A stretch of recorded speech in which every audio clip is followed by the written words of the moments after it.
Hello everyone. In this video, we will discuss the difference between the return statement and the print function.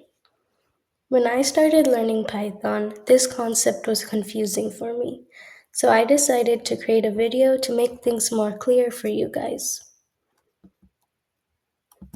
The return statement returns a value from a function back to the code that called it, allowing that value to be used later on, like stored in a variable. The print function displays or prints a value to the console output. And something important to know is that on a Google Colab notebook, return and print look like they do the same thing, print to the console output. But this is not correct. The above information is universal for all Python programming platforms. So let's look at a code example from a Google Colab notebook.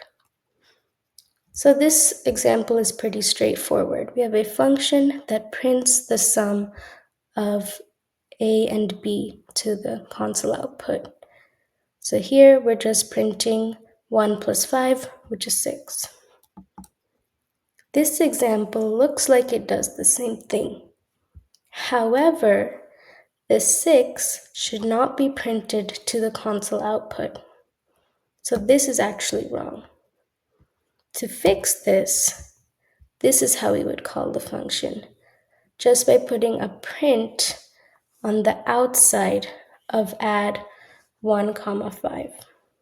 Because the value is being returned, not printed to the console output. I hope this video helps, and thank you for watching. Bye.